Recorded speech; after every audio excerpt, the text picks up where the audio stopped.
Good morning, selamat pagi Jemaat IFJF Jakarta. What a good morning. Selamat pagi bagi semua saudara yang ada di Balai Sarbini maupun saudara yang menyaksikan secara live streaming via online. God bless you, berkat, damai sejahtera dan sukacita Tuhan bersama-sama dengan saudara. Baik, saudara, kita akan bersama-sama masuk ke dalam firman Tuhan. Kita akan melanjutkan ya perjalanan firman Tuhan di bulan Maret ini ya, terkait dengan shout of praise. Tadi kita sudah baik dari What's On, tadi Pastor Den juga sudah mengatakan terkait dengan sorak pujian gitu ya saudara. Nah, ini adalah satu prophetic action, tindakan profetik yang luar biasa dan akan memberikan kuasa Tuhan untuk turun di dalam kehidupan kita. Saudara, kita akan mengulas lagi tema tentang shadow praise di bulan Maret ini ya. Kita di minggu pertama kita sudah mendengarkan firman Tuhan melalui Pastor Daniel, itu tentang encounter ya, atau perjumpaan dengan Tuhan, di mana perjumpaan dengan Tuhan akan membawa kita kepada penyembahan, will lead us to worship. Lalu minggu lalu Pastor Jimmy juga sudah memberikan firman Tuhan dengan topik even if atau meskipun ya. Meskipun realita, kondisi dari kehidupan kita itu mungkin belum sesuai atau sama dengan janji Tuhan, namun praise opens the gateway. Pujian itu membuka pintu-pintu gerbang, ada kuasa Tuhan yang turun ketika kita memuji Tuhan. Nah, pada hari ini kita akan bersama-sama membicarakan tentang first offering. Katakan bersama-sama dengan saya, first offering. Hari ini kita akan membicarakan bagaimana puji-pujian, the shout of praise yang kita sudah bahas di Yosua 6, ini juga terhubung tentang bagaimana kita membawa persembahan kepada Tuhan. Baik saudara, kita akan baca bersama-sama dari perikop Yosua 6 ayat 16 sampai 19 ya. Kita akan baca bersama-sama dan kita akan melihat konteksnya dan kita akan membahas tentang the first offering. Mari kita baca bersama-sama pada hitungan ketiga. 1, 2, 3.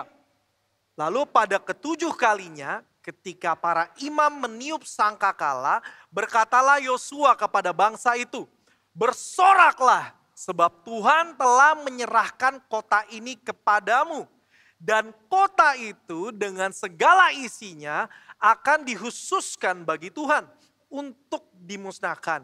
Hanya Rahab, perempuan sundal itu akan tetap hidup. Ia dengan semua orang yang bersama-sama dengan dia dalam rumah itu, karena ia telah menyembunyikan orang suruhan yang kita suruh. Tetapi kamu ini, jagalah dirimu terhadap barang-barang yang dikhususkan untuk dimusnahkan. Supaya jangan kamu mengambil sesuatu dari barang-barang yang dikhususkan itu. Setelah menghususkannya dan dengan demikian membawa kemusnahan atas perkemahan orang Israel dan mencelakakannya. Segala emas dan perak serta barang-barang tembaga dan besi adalah kudus bagi Tuhan. Semuanya itu akan dimasukkan ke dalam pembendaharaan Tuhan. Mari kita berdoa bersama-sama. Bapa di surga, pada saat ini kami berdoa Tuhan, biarlah Kau berbicara melalui firman-Mu Tuhan, dan kami siap untuk mendengarkannya. Biarlah setiap hati-hati dari setiap orang yang mendengarkan firman ini Tuhan akan terbuka dan mendengarkan firman-Mu, dan Roh Kudus berbicaralah hanya di dalam nama Tuhan Yesus. Semua sama-sama katakan, amin. Haleluya. Saudara, apabila kita melihat konteks di Yosua 6 ini, kita sudah mendengarkan ya di minggu-minggu selanjutnya. Ini adalah kisah di mana pada waktu itu bangsa Israel sedang dipersiapkan untuk masuk menuju kepada kemenangan pertamanya mereka. Yaitu adalah untuk maju ke kota Yeriko. Nah, ketika pada waktu itu mereka sedang menuju kepada kota Yeriko, di sini Tuhan memberikan instruksi khusus, perintah khusus. Nah, perintah khusus itu diberikan kepada Yosua. Yosua sebagai pemimpin bangsa Israel mendapatkan pewahyuan khusus kepada Tuhan. Jadi Yosua yang juga sebagai yang menggantikan Musa akhirnya memberitahukan kepada bangsa Israel. Kalian harus mengelilingi kota Yeriko. Kita sudah membahas ini sebelumnya di minggu lalu juga dengan Pastor Jimmy. Bagaimana bangsa Israel pada waktu itu mengelilingi kota Yeriko selama 6 hari ya. Setelah 6 hari mereka mengelilingi, di hari yang ketujuh mereka mengelilingi tembok Yeriko sebanyak 7 kali. Dan setelah itu para imam membunyikan sangkakala dan di Yosua 6 ayat 16 mereka bersorak. Katakan bersama-sama dengan saya, bersorak. Nah, kalau kita lihat dari konteks ini ya saudara, kita melihat seperti ini bahwa flow-nya di Yosua 6 ini adalah dimulai dari perintah Allah. Perintah Allah, it's God's command, diberikan kepada Yosua. Lalu Yosua memberitahukan instruksi khusus kepada bangsa Israel bagaimana cara menaklukkan kota Yeriko. Ini merupakan kota dari tanah perjanjian itu. Dan akhirnya mereka bersama-sama melakukannya dan bersorak. Namun yang kita sering tidak garis bawahi bahwa setelah kata bersorak itu, di Yosua 6 ayat 17 tadi dikatakan, itu ada segala isinya apabila sudah menang gitu ya, sudah dihancur, segala isi daripada kota itu haruslah dikhususkan. Katakan bersama-sama, dikhususkan. Nah, ini merupakan perintah ya, ini kita ngomongin perjanjian lama. Bagaimana Tuhan memberikan perintahnya dan bangsa Israel itu taat, dia harus taat, dia menjadi bangsa pilihan Tuhan untuk masuk ke dalam tanah perjanjian. Dan karena ketaatan mereka, when they have a shout of praise, betul-betul terjadi kemenangan saudara. Namun setelah kemenangan itu bukan berarti udah teriak-teriak doang gitu ya. Kadang-kadang itu juga harus introspeksi di dalam diri kita. Terkadang kita beribadah bersama Tuhan, kita berteriak pada Tuhan. Tapi apakah setelah itu tindakan dan aksi kita itu sesuai dengan apa arahan daripada Tuhan itu sendiri? Nah, oleh sebab itu kata dikhususkan ini kita mau sama-sama mengulas kata dikhususkan ya. Nah, yang pertama yang kita bisa pelajari adalah persembahan pertama. Saudara harus mengetahui bahwa Yeriko ini adalah kota yang pertama. Yeriko adalah yang sulung, yang Tuhan berikan kepada bangsa Israel. Oleh sebab itu persembahan pertama itu adalah persembahan yang dikhususkan untuk Tuhan.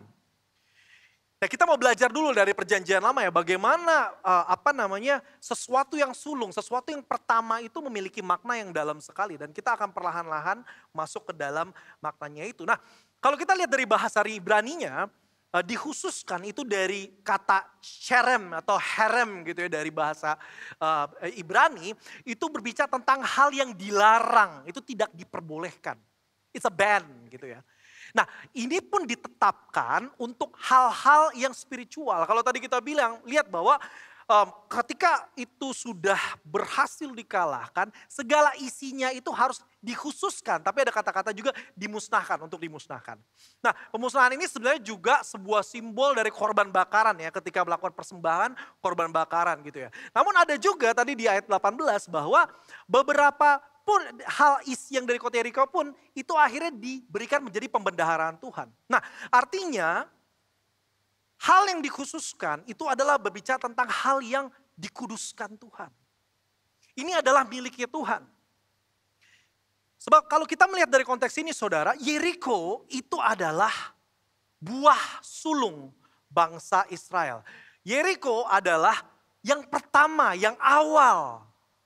Dan ketika bangsa Israel diberikan perintah oleh Tuhan, berikanlah yang pertama. Itu konteksnya masih perjanjian lama ya saudara. Ini sebuah perintah, berikanlah yang pertama yang terbaik. Sebenarnya kalau kita ngomong buah sulung ini kita udah melihat karakter-karakter lain yang di Alkitab. Kita melihat bagaimana Habel memberikan yang pertama gitu ya.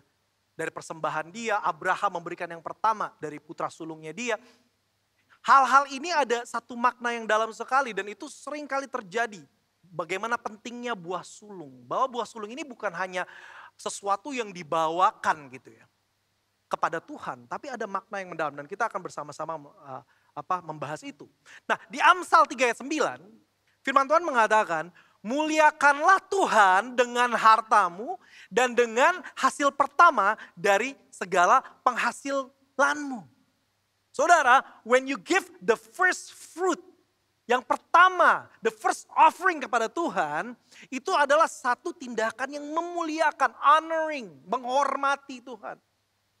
Karena kita harus mengetahui bahwa Tuhanlah yang pertama, He is the first, And we give unto him karena dialah yang harus kita prioritaskan. Nah, tapi kalau kita melihat dari konteks perjanjian baru, kita kan bukan kalau misalnya di zamannya Yosua itu berbicara tentang bagaimana hukum Taurat atau firman Tuhan memerintahkan. Karena pada waktu itu belum ada standar moral.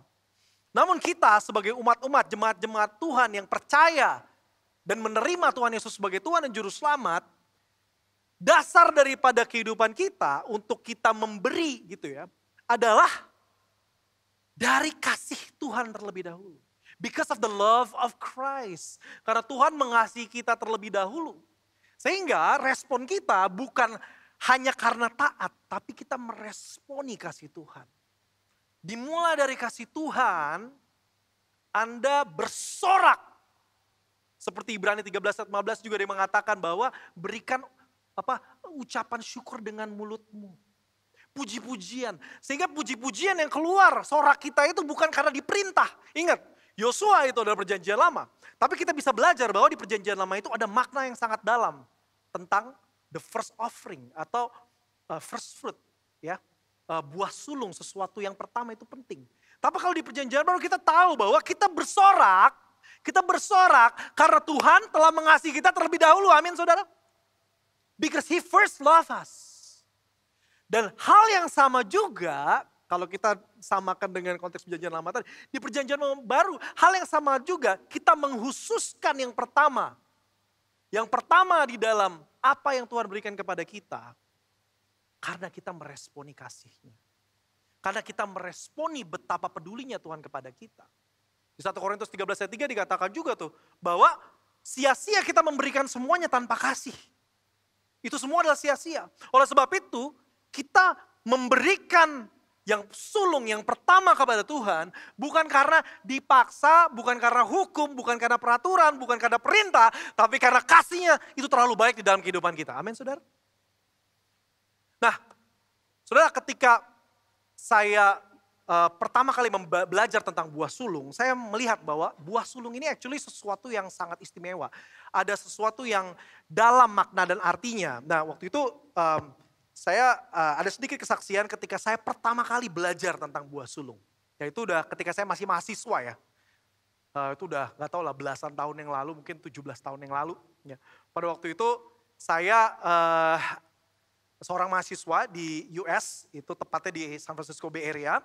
Dan saya masih mahasiswa, belum punya pekerjaan, jadi gak ada income ya, gak ada gaji, gak ada anything. Dan pada waktu itu saya baru belajar tuh tentang buah sulung. Ya kalau kita offering oke lah ya. Namanya juga dapat dana dari papa mama gitu ya. Jadi kita juga bisa kasih persembahan. Tapi ketika kita berbicara tentang first fruit itu berbicara tentang hasil kerja payah kita, jerih payah kita dan memberikan kepada Tuhan.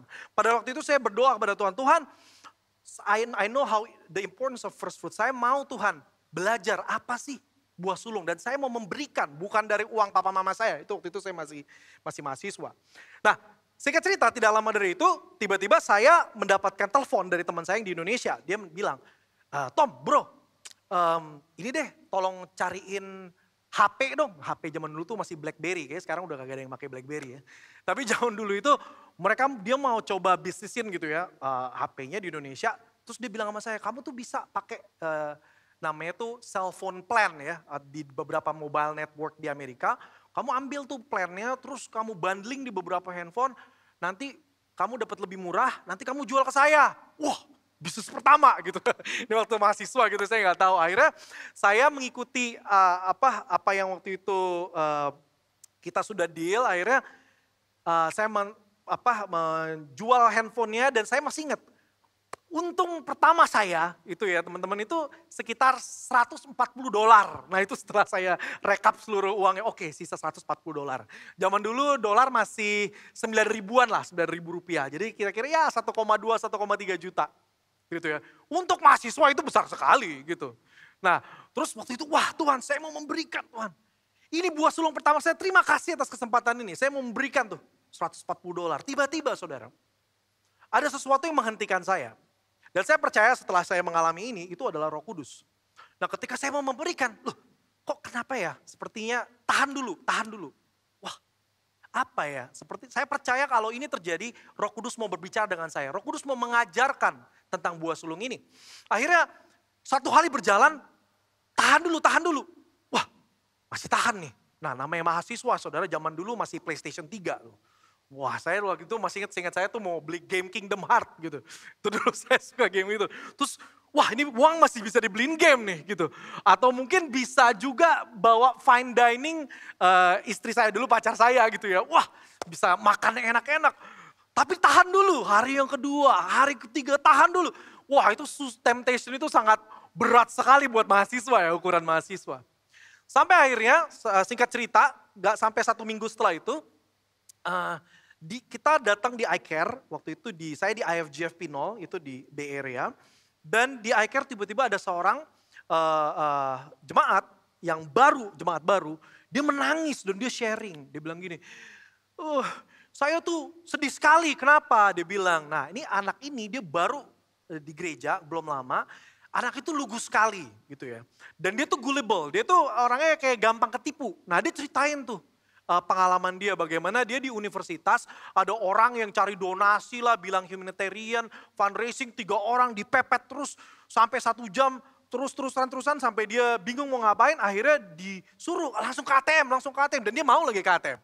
Dia bawa ke ATM dan akhirnya anak ini ngasih uang itu ke orang-orang ini. Dan dia menangis, kenapa? Ironisnya dia pakai uang itu yang adalah uang yang dia sudah tabung untuk pergi ke retret. Nah, yang lebih ironisnya lagi ketika dia pergi ke retret itu seharusnya di retret itu dia memutuskan untuk dibaptis, saudara.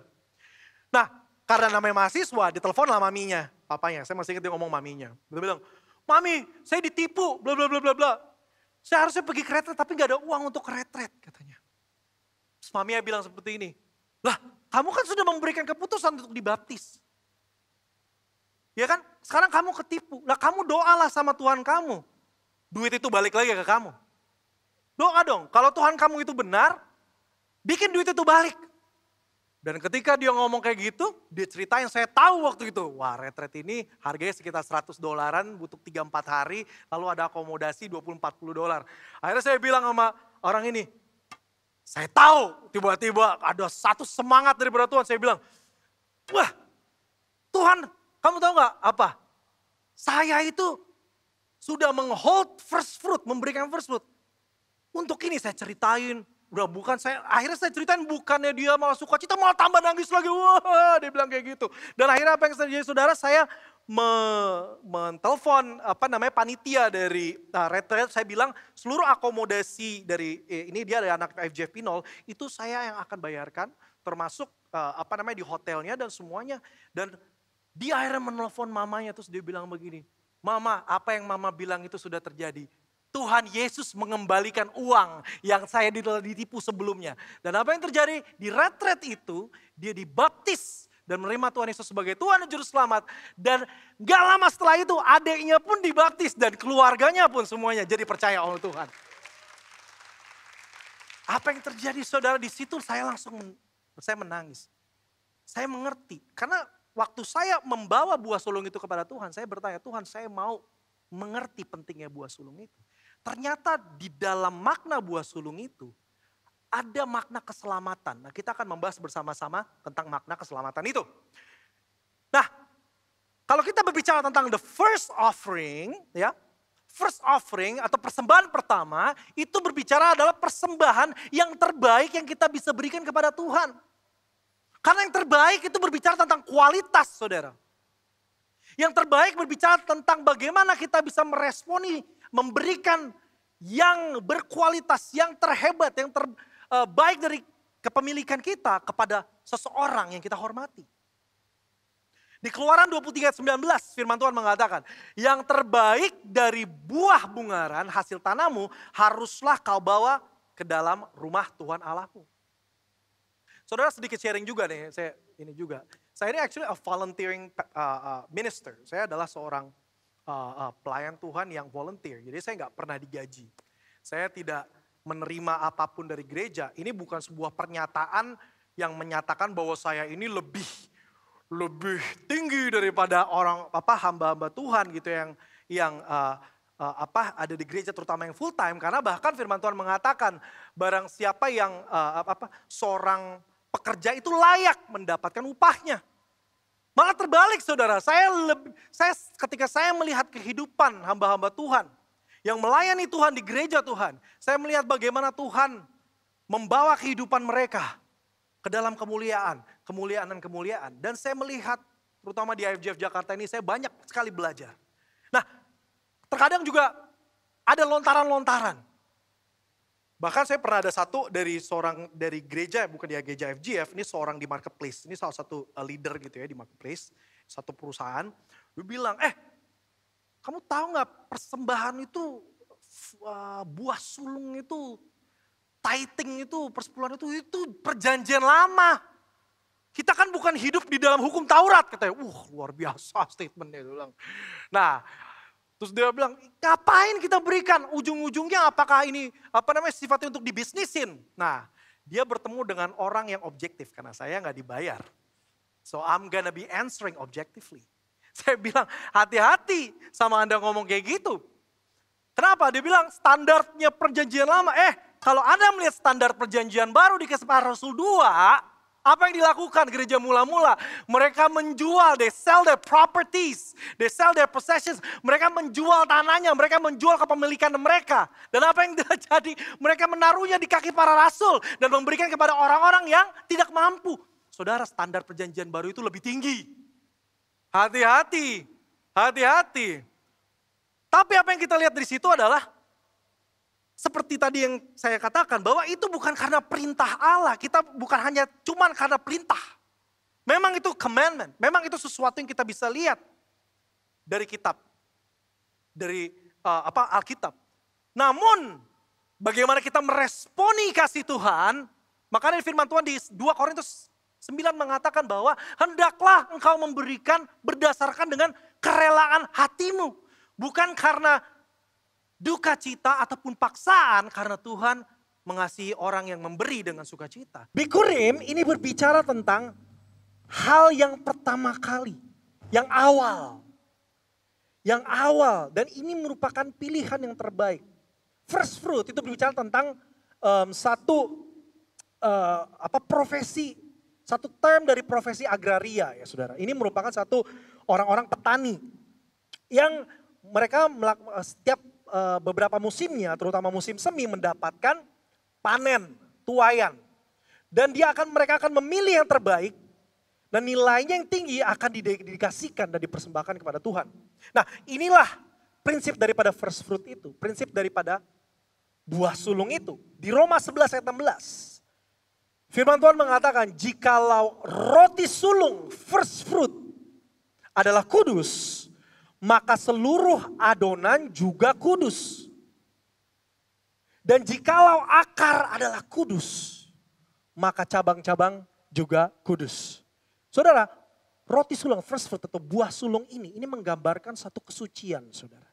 Ini adalah satu simbol bahwa apabila yang pertama diberikan kepada Tuhan itu suci atau kudus, maka seluruhnya itu akan menjadi kudus. Saudara, kalau kita berbicara seperti di Psalm 100 dikatakan enter his gates with thanksgiving and into his courts with praise. Ketika kita memuji Tuhan, menyembah Tuhan, seringkali kita memuji Tuhan dan menyembah Tuhan karena kebaikannya. Nah, kebaikan ini sesuatu yang kita bisa lihat sehari-hari di dalam dunia kita. Ada banyak kebaikan Tuhan yang kita bisa lihat. Orang-orang yang baik itu bisa menjadi sesuatu yang kita bisa observasi. Selain itu, bukan cuma goodness, kita kadang mengucap syukur dan memuji Tuhan karena God's greatness, kehebatan Tuhan. Nah, kehebatan Tuhan itu juga sesuatu yang kita bisa observasi. Kita bisa lihat dari ciptaan Tuhan, all of God's creation. Kita bisa melihat ke angkasa bagaimana betapa luar biasanya, betapa besarnya Tuhan, ya, betapa megahnya Tuhan, kehebatan Tuhan. Itu sesuatu yang kita puji. Tapi saudara, ketika kita melihat holiness, kekudusan, seringkali kita melihatnya itu bukan sesuatu yang secara sesungguhnya kita bisa compare to anything on earth. Karena none of us are holy. Kita semua pada awalnya adalah orang-orang yang berdosa. Namun karena Kristus kita mendapatkan kekudusan. Nah, kekudusan itu oleh sebab itu saudara membutuhkan pewahyuan dari Tuhan. What is it the holy? Karena holy itu it's talking about set apart memang, set apart from sin. Tapi itu juga berbicara tentang bagaimana sesuatu itu layak dan sempurna oleh Tuhan. Karena pelayakannya dari Tuhan. Nah, kita melihat the holiness of the first fruit. Kekudusan daripada buah sulung itu dari hari raya buah sulung itu ada di Imamat 23, teman-teman, saudara. Nah, di Imamat 23 itu kita baca bersama-sama deh ya, biar kita bisa meresapi nih Imamat 23 ayat 10 sampai 11. Kita baca bersama-sama pada hitungan ketiga, 1, 2, 3. Berbicaralah kepada orang Israel dan katakan kepada mereka, apabila kamu sampai ke negeri yang akan kuberikan kepadamu dan kamu menuai hasilnya, maka kamu harus membawa seberkas hasil pertama dari penuaianmu kepada imam. Dan imam itu haruslah mengunjukkan berkas itu di hadapan Tuhan, supaya Tuhan berkenan akan kamu. Imam harus menunjukkannya pada hari sesuai Sabat itu. Saudara, ketika kita melihat hari raya buah sulung itu, pada waktu itu adalah musim semi ya saudara. Biasanya kalau di budaya Yahudi itu kira-kira di bulan April. Nah di bulan April itu orang-orang petani-petani, dan ini sudah terjadi bahkan ribuan tahun sebelum Tuhan Yesus ada. Karena the feast of first fruit itu terjadi di Imamat. Imamat ini zamannya Musa ya. Nah jadi bangsa Israel bahkan sampai sekarang itu masih merayakan hari raya buah sulung. Mereka membawa yang terbaik buat Tuhan. Karena ketika mereka membawakan hasil yang terbaik buat Tuhan, ya mereka memberikannya kepada imam. Nah ini zaman di Imamat ini harus diberikan kepada imam. Dan berkas-berkas daripada first fruit atau buah hasil pertama itu nanti akan diayunkan tuh sama imamnya ke atas kayak gini. Nah ini melambangkan bahwa hasil pertama yang diberikan kepada imam itu dilayakkan. Dan yang luar biasanya adalah di sini dikatakan bahwa supaya berkenan, ada perkenanan Tuhan ketika kita memberikan dan membawakan hasil pertama dari penuaian. Dan ada sesuatu hal yang penting di sini ya, kalau kita garis imam harus menunjukkan pada hari sesudah apa? Sabat itu. Hari Sabat itu kapan saudara? Hari Sabtu. Apa hari sesudah hari Sabat? Hari Minggu saudara. Oleh sebab itu apa yang terjadi saudara? Hari raya buah sulung itu adalah hari Minggu yang merupakan hari di mana kita celebrate the resurrection of Jesus Christ. Karena seperti layaknya kita sebagai orang-orang percaya, kita datang hari Minggu. Mengapa saudara? Karena Yesus yang tadinya mati di atas kayu salib. Dan dia bangkit di hari Minggu. Apa yang dia lakukan saudara? Yesus menggenapi hari raya buah sulung. Pikirkan ini saudara, ketika di bulan April itu di musim semi di Israel gitu ya. Dan pada waktu itu tanah gembur, bunga ada, pohon hijau gitu dan menghasilkan banyak produksi. Namun beberapa saat sebelum itu kan spring ya, musim semi. Beberapa saat sebelum itu adalah musim winter, itu adalah musim dingin. Nah ketika musim dingin itu apa yang terjadi saudara? Tanah itu adalah tanahnya mati. Tanahnya tidak bisa berbunga, tidak bisa berbuah, tidak bisa menghasilkan. Namun pada hari raya buah sulung, seakan-akan semuanya itu menjadi hidup kembali. Semuanya itu menjadi menjadi hijau, memberikan hasil yang baik. Dan panen itu membicarakan tentang the resurrection of Christ. Saudara, ketika kita memberikan buah sulung ada satu simbol saudara. Ini adalah kebangkitan Kristus. Oleh sebab itu firman Tuhan di 1 Korintus 15 ayat 20 mengatakan seperti ini.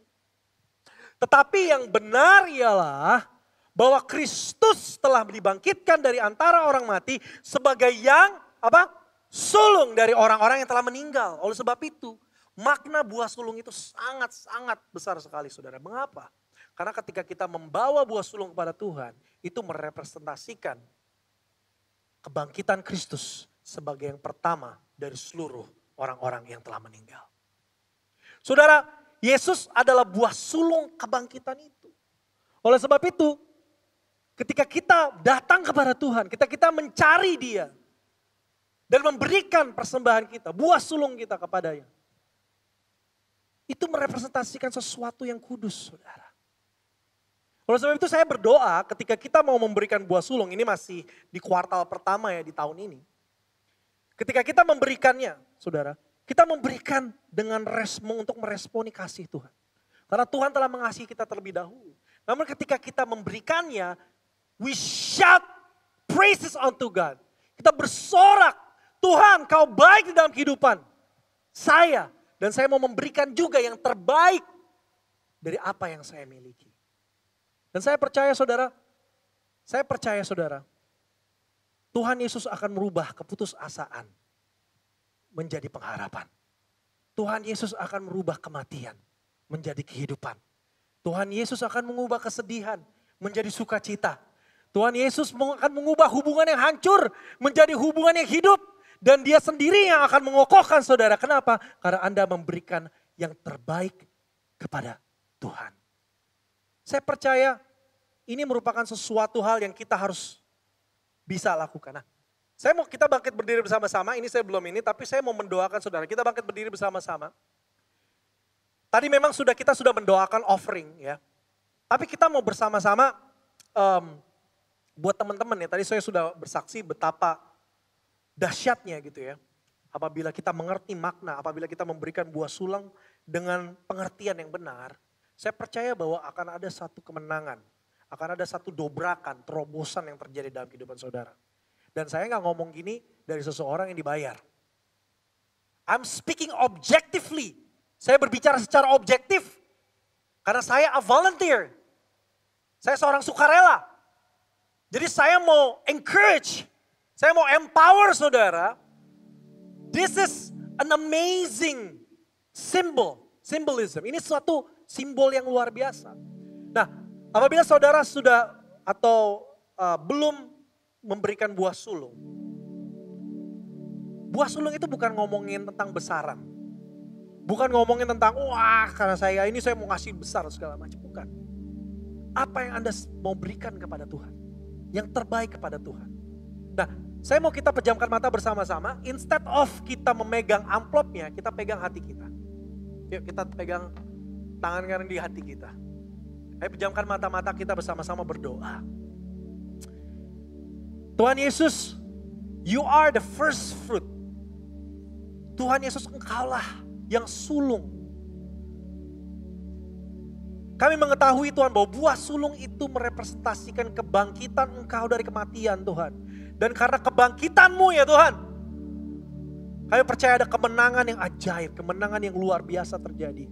Dan pada saat ini Tuhan, kami berdoa buat hati kami ya Tuhan. Tuhan, termasuk saya. Kita mau memberikan yang terbaik Tuhan buat Engkau Tuhan. Seberapapun itu ya Bapa. Kami mau memberikan yang terbaik kepada Engkau. Kami mau menghormati Engkau Tuhan. Dan pada saat ini yang sama ya Bapa. Saya mau berdoa di dalam nama Tuhan Yesus Kristus. Biar ada satu kemenangan terjadi. Ketika umat-umat-Mu memberikan yang terbaik kepada Engkau. Biarlah hati mereka akan berubah Tuhan. Transformasi terjadi. Dimulai dari kami Tuhan. Ke keluarga kami. Ke perusahaan kami. Ke sekolah kami. Ke sekeliling kami. Seluruhnya akan ada kemenangan. Bukan karena kuat gagah Tuhan. Tapi karena Kau beserta dengan kami ya Tuhan. Kami percaya ada kuasa kebangkitan ya Tuhan. Yang sekarang sedang jatuh tergeletak pada saat ini. Tuhan berkati di dalam nama Yesus Kristus. Akan ada kemenangan. Akan ada kekuatan ya Tuhan. Sekarang yang lagi putus asa ya Bapak. Di dalam nama Yesus Kristus akan ada harapan yang baru ya Tuhan. Terima kasih ya Bapak Tuhan. Kami percaya Tuhan bahwa yang sulung dari Engkau itu adalah yang terbaik. Terima kasih ya Bapak. Terima kasih Tuhan. Saudara, di saat yang sama saya mau berdoa buat saudara di tempat ini. Tadi ini memang kita secara spesifik berbicara tentang offering ya, persembahan. Tapi tadi kita juga sudah mendengar bahwa buah sulung ini berbicara tentang Yesus Kristus. Yesus yang tadinya mati di atas kayu salib. yang terpuruk, yang dihancurkan karena dosa-dosa kita, karena kejahatan kita. Yesus yang sama dibangkitkan, sehingga barang siapa yang percaya kepada Dia akan mendapatkan kebangkitan rohani. Kehidupanmu akan dipenuhi dengan kemenangan, kehidupanmu akan dipenuhi dengan kekuatan. Oleh sebab itu saya mau mengundang juga, apabila ada saudara di tempat ini yang mau menerima kebangkitan dari Tuhan Yesus, saya mau menerima Tuhan Yesus sebagai Tuhan dan Juru Selamat. Angkat tangan saudara, semua mata terpejam, semua mata terpejam. Angkat tangan saudara. Thank you, thank you. Angkat tangan saudara. Haleluya, haleluya. Haleluya, haleluya, haleluya. Haleluya, haleluya, haleluya. Terima kasih Tuhan. Terima kasih Tuhan. Terima kasih Tuhan. Terima kasih Tuhan. Terima kasih Tuhan. Lord, pada saat ini Tuhan kami berdoa ya Tuhan, buat tangan-tangan yang terangkat ya Tuhan. Tuhan, buat sulung di perjanjian lama mungkin berbicara tentang persembahan. Namun perjanjian baru itu berbicara betapa besarnya kasih-Mu Tuhan Yesus. Sehingga Engkau bisa mengubah kematian menjadi kehidupan.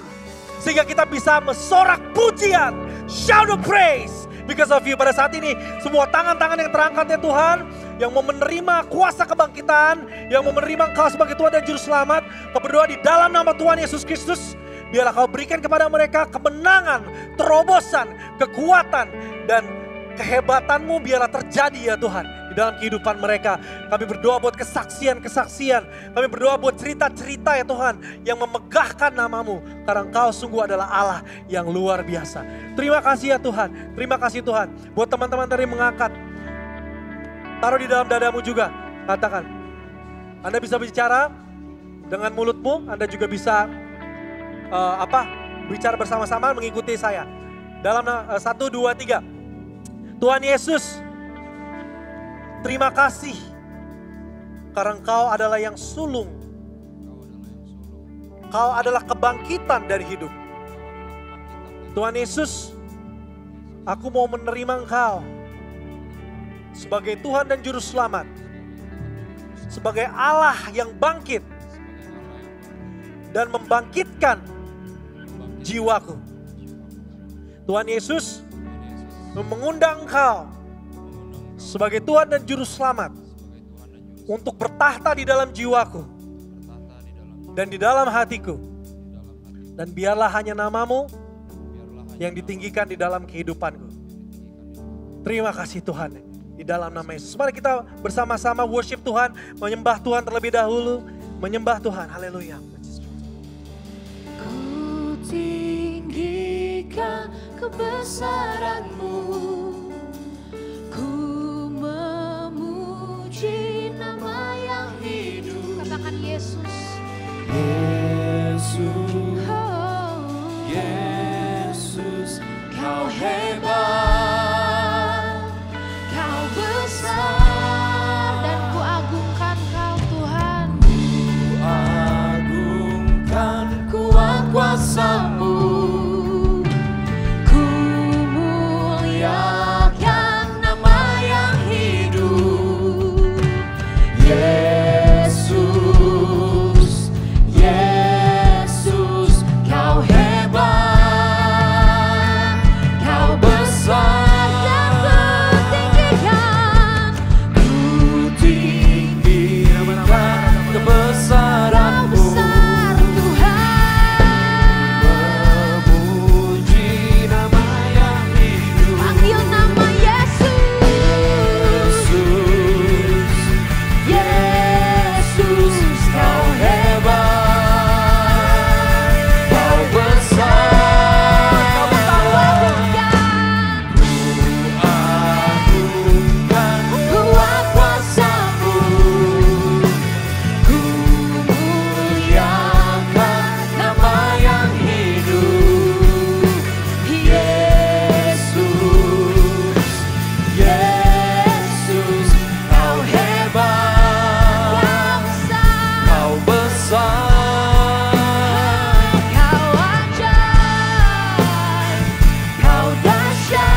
Saudara, pada saat ini saya merasakan Tuhan sedang mau menyentuh beberapa daripada saudara. Ada beberapa daripada saudara baik yang di sini ataupun yang sedang menyaksikan live stream. Saudara sedang terjerat dalam hal-hal finansial yang buruk. Mungkin saudara terjerat di dalam pinjaman online. Anda melakukan keputusan-keputusan yang buruk. Mungkin Anda sedang berada di posisi over leverage, terlalu besar sekali hutang.